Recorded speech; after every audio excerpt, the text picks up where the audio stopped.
Welcome everyone. But before we start the proceedings, I'd like a few moments in memory of Justice Srimati Kapili Vasan, the life trustee of IIC who passed away. So if we can just a few moments of silence in memory of her.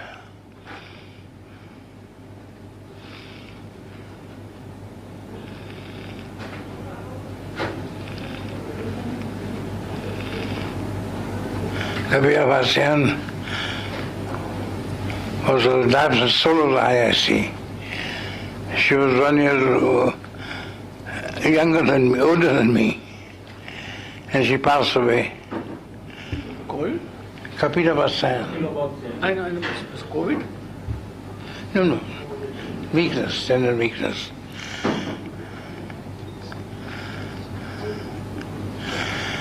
Well, I think United Lawyers Association is very fortunate in persuading Justice Korean Joseph to address the meeting. After all, he is not available at a short notice. He's going to speak, I'm not going to speak, but I'm going to say one thing, that he had extensive legal practice before he was appointed a judge. I think he was appointed a judge of the Himachal Pradesh High Court and Kerala High Court. So he has got the experience from north to south. And one thing I'd like is what he said is that people have expectations of the judiciary. They want the judiciary, they approach the judiciary for the needs or the problems, they want the judiciary to solve them, and we should not disappoint them. After all, what is the judiciary for ultimately any institution? It's for the people. It's for the lives, for the benefits. And I think with that introduction, I don't want to take any more time, but request Justice Joseph Korean to deliver his address. Thank you, Soliji. For me, it's a great honor and a pleasure to share a dice with you. And the moment I was asked by Mr. Pal, and when I was told that Mr. Soli Swarabji is there, I said, certainly I'll come. And really I'm passionate about this subject also. Constitutional directives and COVID-19. All of us know what is COVID-19 now. COVID-19 is not the problem, but the pandemic and the aftermath of COVID-19 is the real problem. And particularly in a country like this, where we have 136 million people and a sizable number belonging to the migrant workers, labor class, and among the paid employees, we don't have any statistics as of now. How many have lost their jobs? Just last week, one of my friends called me for a consultation. He was running an industry in the tourism sector. He had 2,454 people working under him in that industry. Now there is hardly 20. It's unbelievable. He's running that industry with just 20 people. He's able to run that. So I asked him what happened to those 2,424 people. He said, that's the reason why I have come to you. I said, I can't give you any solution for that, but we have to find out a solution for that. Ever since this pandemic problem started in India, in fact the first lockdown was on 24th March 2020. The type of stories on miseries unimaginable. People didn't know what to do. Because on a fine morning when they wake up, they have no job. They have no means of livelihood.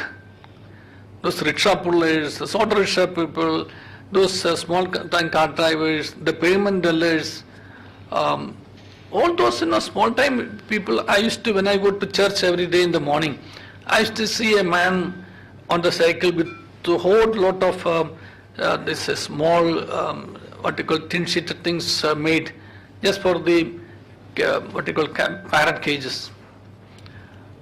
Just out of my wooden small planks, with and one day he happened to stop by and I asked him.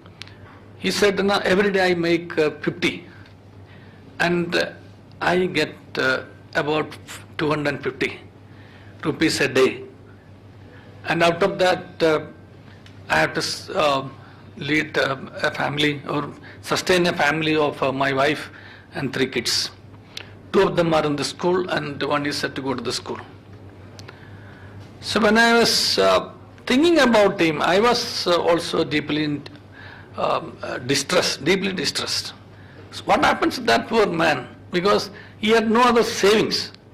He got 250 rupees every day. This is the case with the pan shop. This is the case with now what not people particularly in Delhi, Bombay, Bangalore, Madras, all these, Calcutta, yes, the cities, there are thousands of people living on the streets with these small time earners. The only people who got their salary secured is only in the government sector, I believe. Other than government sector, there was salary cut. Another set of people came to me saying that for the last 3 months nobody is paying rent. I said, how do they pay rent? Sir, that is not my lookout. My problem is from the rent I received, I was servicing the loan. Sir, at least you have a moratorium on the loan now. But their salaries have been wholly denied to them. They have no work. How do they pay? Then they should vacate.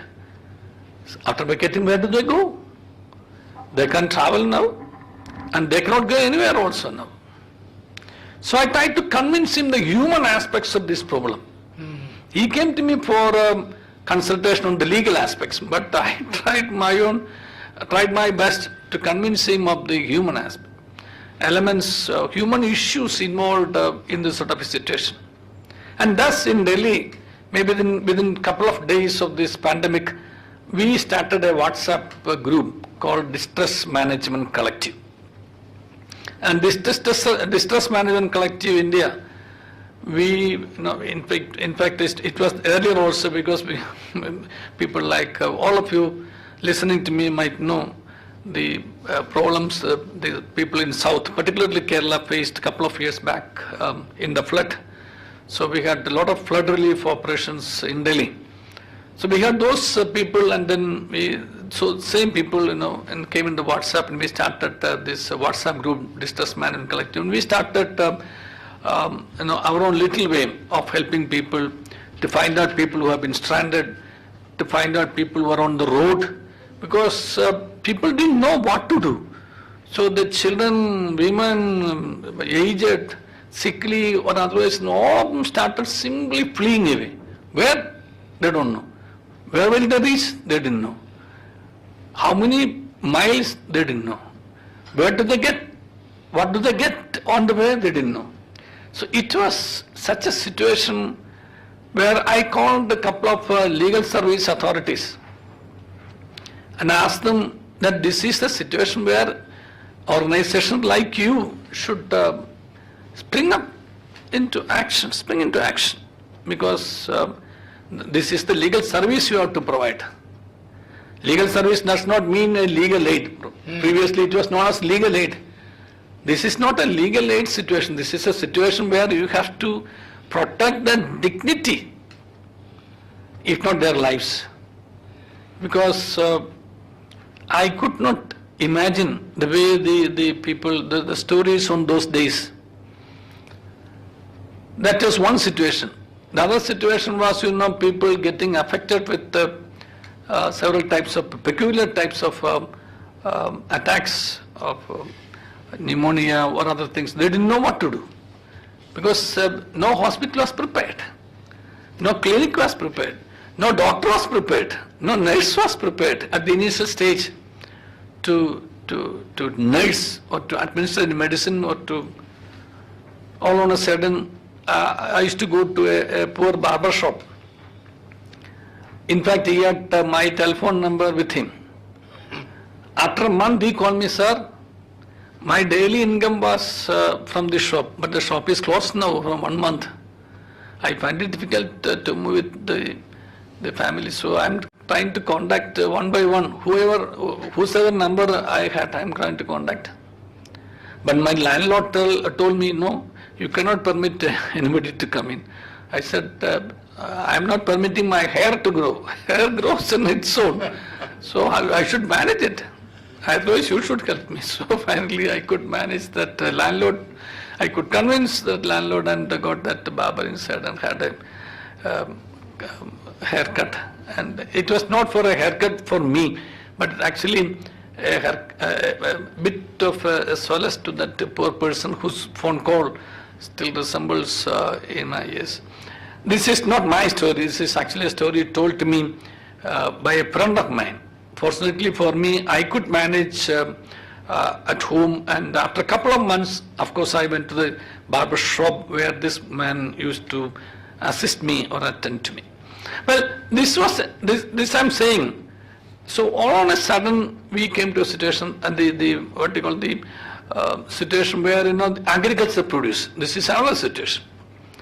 People were waiting for their produce to be taken to market, and then this was their only annual income for several families, poor agriculturists.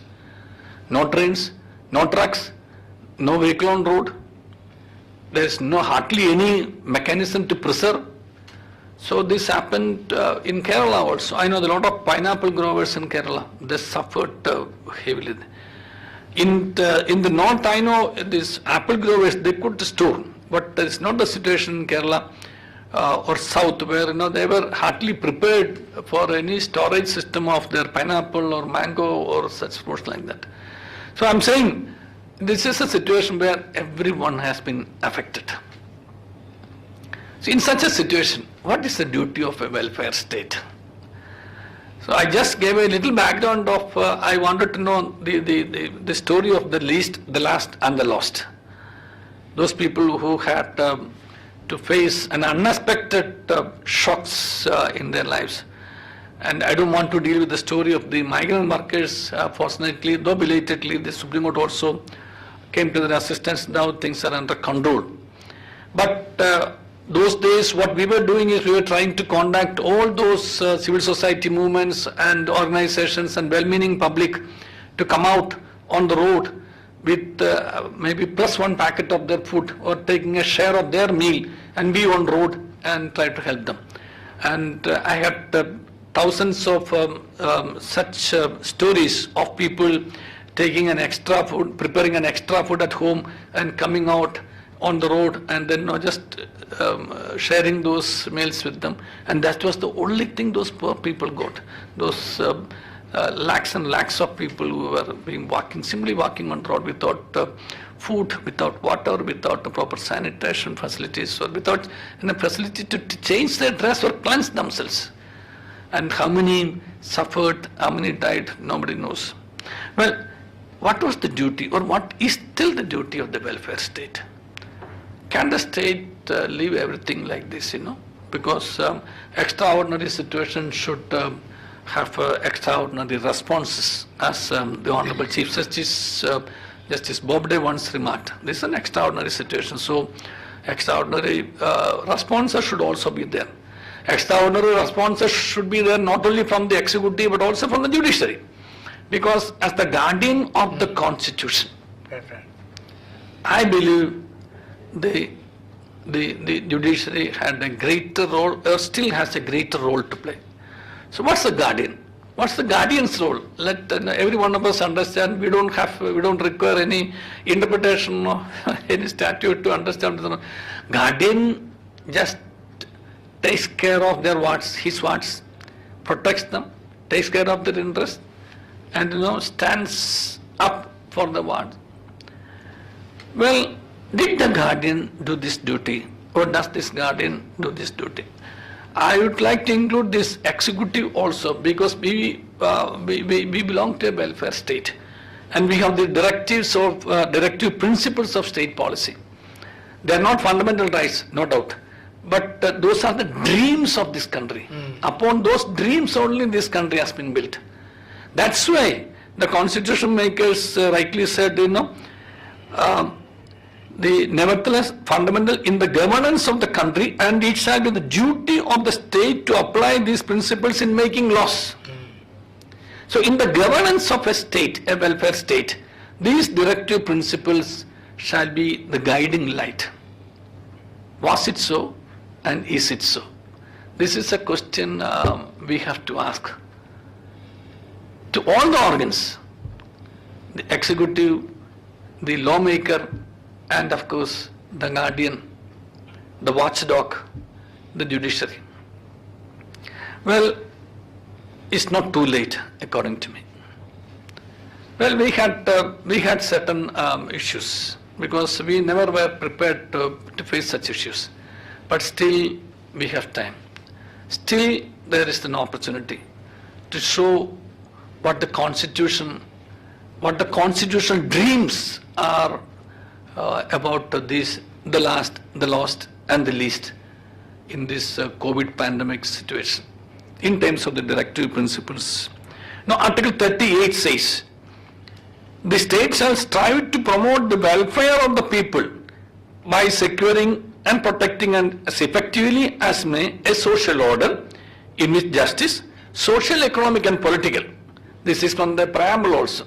The first preamble principle, we have made this constitution and to securing to all citizens justice, social, economic and political. So what is social justice, what is economic justice, leave alone political justice as of now. Well, there is a lot to be said about political justice also, but let's think about this issue in the economic and social justice perspectives from the angle of the directive principles. What type of justice are we meting out to these people? What type of justice do we propose to administer in times of this COVID, in the case of these poor people, the least, the last and the lost, in the economic and social sector? Do we have any idea? Unfortunately, I believe we have no real information about the ground reality, other than those that are brought out by the lawyers in the pleadings. Is there any media really concerned about the social and economic justice? I'm asking a question to myself. What is the media doing now? What are they concerned? If you open the media discussions, they are all on very totally different. I don't know whether they have forgotten their duty also. I don't know where they are actually into some other marketing. But unfortunately, we find hardly any story regarding the real condition of the people in times of COVID. My appeal to the good conscience of the media is that, your duty is not to go only after this masala, not only to go after this sort of other issues, political of course, and no doubt it's your bread and butter also, but try to do some justice to the people who are called to govern the country, because largely they look to you only, the only source of information that they get. People at the hem of affairs, because they are neither on road, they are neither nor on these vegetable shops, they are nor on to the village, nowhere. They are only inside. So they don't get any inside information. The inside information they get are actually the information that is fed, officially and formally fed. That is not the reality. The information that is fed to them, and we have seen in Supreme Court also, the information that was furnished initially was the wrong information. The actual ground reality, thanks to the relentless services rendered by many people and stalwarts like Soliji also, I gave a big salute to him when he took an independent stand on a very critical situation, because he too adorned that constitutional position of which we are all proud of him as Attorney General. And he is, as Attorney General, is not a case where the state wins, but it is a situation. Attorney General should be happy when the rights of every citizen of the country is duly protected by the institution where he is representing the whole country to protect their rights. That is the day. So I felt proud of him. That's an incidental, I was remembering him since I have this opportunity to share this stage with him. I must put it on record that I must salute him and also our present Attorney General, Sri K.K. Venugopal. Though he could not present it initially, that at least he could put it in so many words. Yes, this is the actually legally speaking, this is the correct position. Yes, we should salute those people. They have who have shown their real duty as Attorney General for India, because it is the country's situation. Yes, let me come back to this directive principles. So, this social and economic justice, I request to the media to do a little more work, because you have a lot of access in those rural areas. You have a lot of access in these situations where you have you got something called investigative journalism. It's not meant to be a parallel investigation into the other areas which you are involved in, but this is only where you owe a duty to the society to bring to the notice of the public the ground reality in the social and economic justice. Well, do we not require a new economic order, a new social order, where the social distancing has caused a lot of difficulties in the case of children, in the case of members in the family, in the case of neighborhood organizations, in the case of movements, in the case of civil society organizations, etc., where man and man is not meeting. And they meet and they greet only in the virtual platforms. There is exchange of ideas, it has also suffered. So we need to redefine our concept on social and economic justice in terms of the real mandate in the Constitution of India for, as Soliji initially mentioned, this is a country for those people. This is a country for of those people. Initially, when the Constitution was drafted, we said, this Constitution is meant for butcher, baker, and candlestick maker. They have gone to the upper layer now, according to me. Now this is a Constitution for the migrant workers, the ASHA workers, the Safai Karamcharis, the people in some parts of this country were still not able to come to the main road because they belong to the scheduled caste or scheduled tribe. This Constitution is meant for them. So we, as a guardian, the judiciary being the guardian of the Constitution, needs to redefine its role of a guardian to keep them close, all these children, to the core of the Constitution, irrespective of the social, political, or other considerations which the society at large may view on it.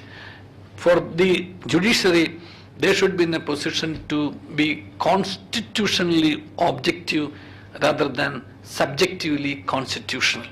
This is something, a danger that nowadays we see.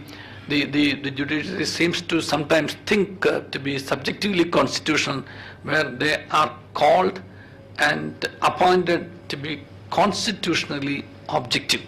If they are to be constitutionally objective, then, as Justice Krishna has said, the Constitution should be interpreted for we the people. And we the people are those people who belong to the least, the last, and the lost.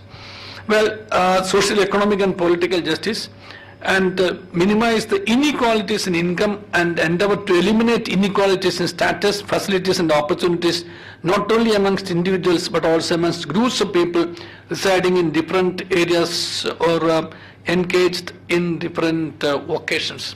This is also a big challenge in the post-COVID situation now for the state. This how to reduce the growing inequality and level the imbalances on account of people who never had any income at all, but people whose salaries are protected or whose other income were otherwise secured, who had other surplus to survive on or to build on. And now the Supreme Court is looking into those aspects. I'm happy that, in the case of people who have taken loans from banks, it's not a moratorium on the repayment. Actually, there must be a moratorium on the interest part as well, because this is a situation where human life has coming to a grinding halt altogether. Where do people get money to pay back? And what are the banks going to lose? I don't think the country's economy is going to fall if there is going to be a moratorium in the case of those small-time people, small-time loanies. If this country can afford to write off millions of bad debts, why not this Reserve Bank of India or the Finance Ministry or the Government of India think about a situation where, in the case of people who have loans up to, say, a particular amount, their interest, there should be a moratorium, freeze the interest for at least for 1 year, not only for during the COVID period, but it will take a little more time for people to come back to some sort of an earning for a fair living. We had a concept of fair wages in the Minimum Wage Act, but I am saying about living wages for a fair living. I am putting the other way, living wages for a fair living. So till such time, I think there should be a moratorium on all the interest in the case of people who have taken small-time agricultural loans, small-time business loans, in small such amounts. They could put a cap also. Why are we not making a class? Why are not we creating a class of such people who have taken these small loans? As we all know, in surface, the banks are after all these people only, not the big shot. Big shots somehow they escape. Somehow they are not their money. They are not able to get back. So they are after this. So this is something which I think the Government of India and the judiciary in the country, which is now proactive, should be in a position to think about for interpreting the Constitution in the directive of the Constitution. Then, of course, the health and strength of workers, men and women, and tender age of children. Health and strength of workers. Here, I think I should also refer to, then I should leave this floor here, which I should also refer to this fundamental duties of the citizens also, to strive for excellence in all spheres of individual and collective activity, to develop the scientific temper, humanism, spirit of inquiry and reform, where it's very shocking that we are not able to, even after 6 months, we are not able to find a vaccine for such this COVID. I don't know what's happening to the world, the scientific research organizations world across. We are not still able to authentically publish or announce that somebody has found out a vaccine, an appropriate as a remedy for preventing this. And a new social order is going to evolve now. That's where I want to end. In the new social order that is going to evolve post-pandemic, we should be prepared to have a growing, or rather a higher concern for a little more sharing. When we spoke about these inequalities and imbalances in the income, etc., the state should take the initiative, and all the branches of the state should work together for reducing the imbalances and raising those people up. We are going to face a new class of people post-pandemic coming out, again struggling to have a survival. So this, according to me, I am of the view that we need to redefine our the directives of fundamental policy in governance of the country. Thank you.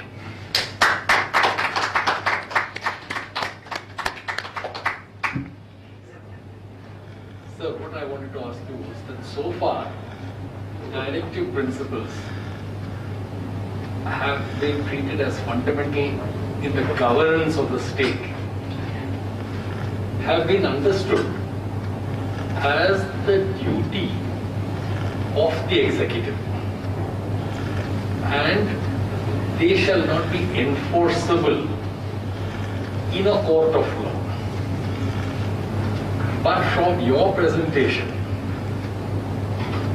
you have brought in executive, legislature, judiciary, and you have also brought in the media, which is the fourth estate, and therefore regarded also as another limb of the state. So when we are talking of judicial failures or judiciary not living up to constitutional expectations, we are then asking the judiciary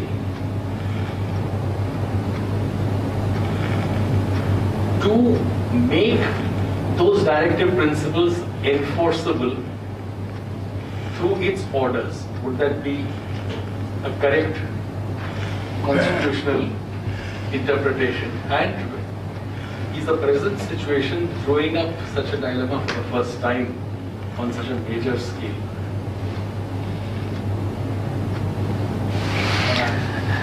Sir, the judiciary in our country has often been accused of being very proactive. That's right. Now, I don't think that anybody would accuse the judiciary of being proactive. Maybe they may say this is reactive. Well, as far as governance is concerned, it's not simply the role only of the executive. These directive principles of state policy should govern the judiciary also in interpreting the constitution. Correct. It's a guiding light. Correct. So it is the guiding light for the executive to govern. It should be the guiding light for the judiciary to interpret the constitution also. So rather than bringing in the technical term of enforceability, qua the fundamental rights which are otherwise enforceable as per the constitution, well, it should be taken to a higher realm according to me. It's not getting an individual right getting enforced under the directive principles of state policy, but while interpreting the constitution and while interpreting the social and economic justice in times of this pandemic, the judiciary should be proactive in implementing or giving implementing the true spirit of the fundamental rights and the directive principles. So therefore, I must say it's on a higher plane when it is seen from the duty perspective of the judiciary in interpreting the constitution. So it's a principle directing them also to interpret the constitution in terms of those people which Soliji said, the poor people. Thank you, sir. I only wanted to ask that question so that this could be elucidated in this manner. Yeah, that's right. Thank you, Rajan, for that question. Yes. Sir, you have talked about the workers, migrant workers, employees in different sectors, government, non-government. But you have not talked about lawyers, advocates. Talked about? Advocates, lawyers. We are all advocates. Sir, I'm a representative of this class. I'm in Bar Council of India. I'm a co-chairman of Bar Council of India. And we get factual position from all corners of the country 80 to 85% lawyers in our country, they are living on the verge of starvation. Now, regular courts being continuously under suspension for the last more than 6 months, and the pandemic coming so suddenly, nobody was prepared for it. And lawyers are without work. Yes, some of them are working virtually in virtual courts, but hardly 10 to 15% of them are comfortable and are convenient and working with satisfaction in these courts. But almost 80%, as I stated, they are without any work. Now, what can be done for this class, for the lawyers class? We are also subjects of this welfare state. So, what is your take on this, sir? Yeah, thank you for reminding me of a very peculiar situation which this profession is going through. I do not think that any other profession faces such a problem, because the doctors have their professional services available, chartered accountants have their professional services available. Yes, engineering sector is coming now. So as far as lawyers is concerned, and for your information, I know a few youngsters just committed suicide out of sheer frustration. This frustration could be on account of a depression. It is also a result of this COVID pandemic. Well, I agree with you. At least 50% of our youngsters in this profession had their, they were actually depending on their daily income in the profession. So their daily income has all on a sudden, stopped. What to do? They can't do any other work. In fact, somebody from this side called me and asked whether we need to amend this Advocates Act, permitting us also to engage in some other side, some other collateral activity also, because once you are an advocate, you cannot practice any other profession or engage in any other activity also. I think we need to seriously think about it, because there is hardly any income, not because of want of litigation, but because of the situation where we are not in a position to have the normal functioning of the court, and where people could come, people could meet and discuss and all this, and another sector which has been affected is the advocates clerks. In the Mufussil areas, it's a terrible situation, because for them, as I told earlier, in the case of those daily wage workers, for them their income was not salary, as we all know. Lawyers maybe at least some of them maybe had retainership, but as I told you, the 50% of the young lawyers, they had their daily income from the profession, and the advocates class certainly they never had any other income except the income they get every day from this assisting the lawyers in filing and prosecuting and conducting meeting people, etc. So this is a situation where I think when we think about all other aspects, we say you are an officer of the court. Advocate is defined as an officer of the court. If you are an officer of the court and part of the court also has a duty. Rather, the state has, when I say court, the state has a duty to take care of these people who are part and parcel of the justice delivery system or administration justice system. So there comes the lawyers, there comes the advocate clerks also. There should be some measures, maybe as you rightly said, the Bar Council of India, which I think has some substantial funds available, should be in a position to meet the immediate requirements, and they should think of some welfare activities for both the lawyers as well as the clerks who are wholly dependent on the lawyers.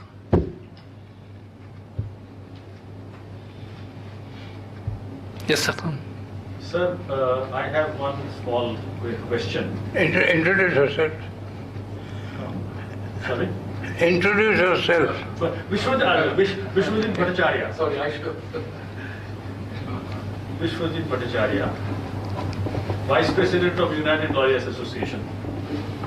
And sir, I have one question.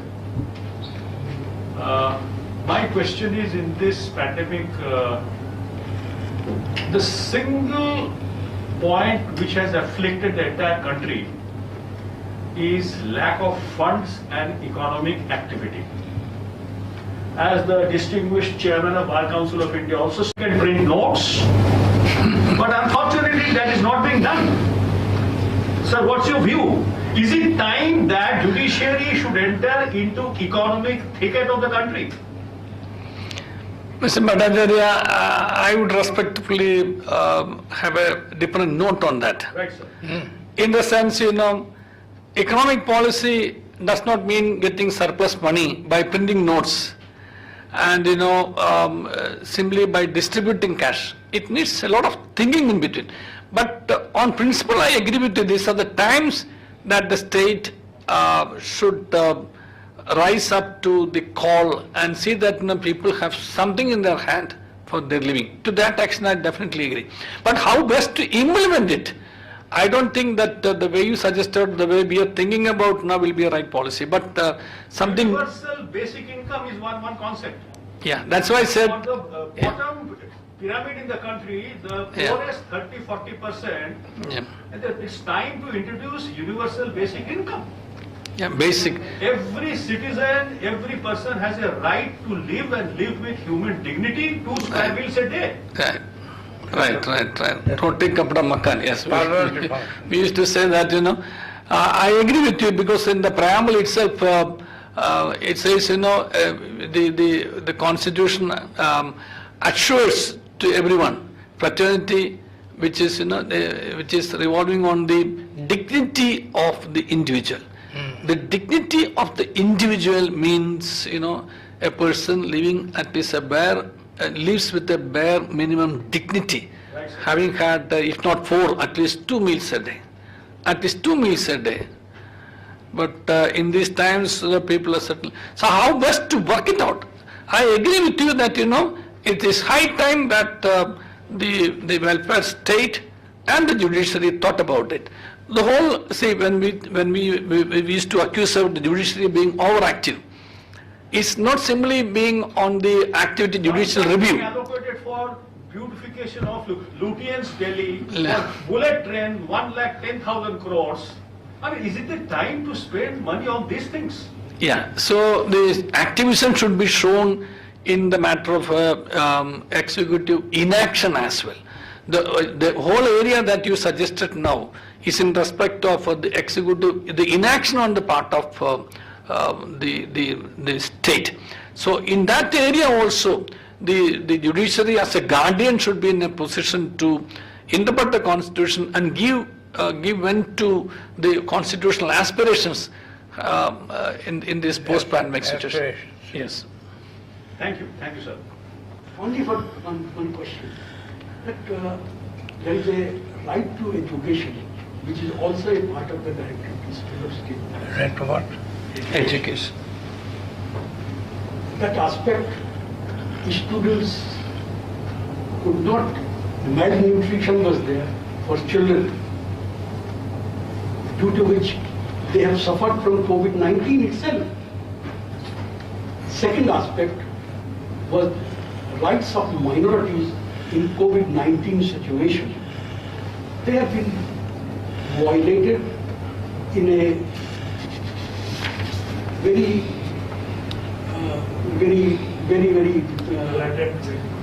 various fields. That is the situation. How to meet such a situation in future time to come in case, and how this continues, and how to check it. This is my basic question. Yeah, on the questions, both Mr. Bhattacharya and Mr. Paul is asking, Article 41, again is part of the directive principles.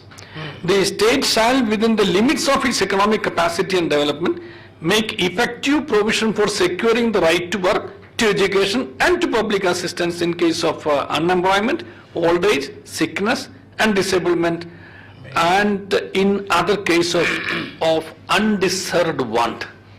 the situations which you referred to are of undeserved want. This is stage all of us are passing through a situation of undeserved want. You know, the right to education under 6 is in the directive principles, then it became a fundamental fundamental duty. Now it has become a fundamental right also, and the new education policies bring about a new concept altogether as far as education is concerned, right from the early childhood up to the undergraduate level and research level also. But as far as education part is concerned, we are not really aware of something going on in the mindset of the children. They are not able to see any friends, they are not able to meet friends, they are not making, see, where do they learn this value of friendship, tolerance, and you know, those sort of greater values they used to imbibe when they are all meet together, caring and sharing, all this, you know, that's not there now. They don't have, can you ask who is your best friend? There hardly any, because there's no situation available for making friendship also. When are we going to have this situation back to normalcy is something, and virtually I feel is going to really affect at least one academic year of the majority of the students in the rural sector. We are providing online classes, but are the majority, I don't say majority, but are all children in this country in a position to have this facility of through gadgets of mobiles or computers or TV sets, you know, and to have online education? Where, you know, in the rural areas where they did not, they were going to school only for a meal. Their whole purpose of going to school in the extreme rural areas was to get a noon meal. How are they going to learn about in these online classes? So virtually this is going to affect that also. So in such situations, what should be the new norm that India should think? I think there needs to be a wider discussion on these aspects from the in the media, because this in the media discussion is the only platform available now. There is no other platform for a discussion now. We are fortunate at least a few of us could meet now. But otherwise there is no other, you know, platforms where political parties are meeting, where social organizations are meeting, or even the fifth pillar, the civil society movements, they are also not in a position to be active. So it's all sort of in a standstill now. I think the media alone has, media alone could do some vital, provide some vital contribution in these areas where, you know, the real picture has to be brought to the people who are otherwise bound to act. And what about the role of NGOs during this period? Because many NGOs have come out with a very big help, like Gurdwaras and other NGOs. As I told you, you know, I myself have been part of a distress management collective. We have been in touch with several such organizations, you know, NGOs. That's why I told them fourth pillar is media and fifth pillar is actually the civil society movements, the non-governmental organizations. Actually, if at all something was done in those times, it was these NGOs only who have been very active without getting any directive, they have taken something from their own pockets also, because there is no other source to mobilize funds also. So despite all these odds, they have been very active in reaching out to the call of those poor people crying for water, for food, for some sort of medical assistance, etc. These medical professionals and women role during this period, what would you like to say? See, medical professional, we are not in a position to say. Many people are afraid of going to hospitals now. Reason is, you know, they are told, you know, what's the medicine available? Nobody knows what's the medicine available for. And the medical professionals themselves are not in a position to be very active, in the sense, you know, they themselves, how many nurses died out of COVID, and doctors also died. So they also have to secure their lives first, then only they will they will be going for securing the lives of others also. That also is a big problem. But there have been times, true to their call of service in the profession of doctors and nurses, forgetting themselves, they have gone for helping those people otherwise in medical need. Only because of their nursing care, only because of their timely intervention, many people could at least survive. I think we have trouble, just as Joseph Korean caused a lot. Now I think we should at least give a Sir, cup of water. you should have some words of blessing now, having heard all these things, because you from your experience and exposure, which nobody in India can claim like you. Can't provide brandy. When he can provide coffee. Chalo. Vote of thanks, sir. Okay. Yeah, before ending, I must give my warm regards and greetings, and I must salute this endeavor that the United Lawyers Association has taken, at least to give a start for basically at least a few, and then just think about these aspects. There's hardly any thinking taking place now. So we fortunately belonging to a noble profession where we have the autonomy to speak for others. So we have taken upon ourselves our duty to stand up and speak out for the cause of those poor people. Thank you. Nepal has taken a terrific initiative, sir. Our General Secretary. Yes, sir. Thank you. Congratulations. And Mr. Sorabji, sir, Of course, he's inspiration. our president, Yes, yes. instrumental in keeping this society active, choosing topics, and this, sir, is his 90th year. And, Oh, Navadi. Yes. and I think we all in this physical meeting should also felicitate Mr. Sorabji. Thank you, thank on you. 90. We will give a standing ovation to our Sarabji. 90 years of which I'm sure you must have been in the profession for over 60 years now, no? Over 60 years. I joined in 53. 53, when the Iran was born. 67th year of in the profession. How many Supreme Courts you have seen now? Quite a few. But my favorite judge was Subara. That's great. Well, I think we had a very enlightening discussion. Justice Joseph Korean has been very good, very frank, has given many ideas. The whole idea is we should try and have more judges like him, who don't really go on the mere letter of the law, but to indicate, they expand the scope of the fundamental rights. The right to life is not mere existence, but right to live with dignity. And that is something which should be expanded, and now with dignity means at least a cup of coffee, Mr. Park. I said how many Supreme Courts because like Birdsworth says, how many stages of Supreme Court you have been blessed to see. Yes, and guide. We are very thankful to Honorable Mr. Justice Korean who have accepted the invitation. And also had come in time, very much in time. Brave judge. We are very eager to meet all of you. So we are very thankful to you, sir. I forgot his name. Ved Prakash Sharma. Where is he now? He has gone for a meeting. He has gone for a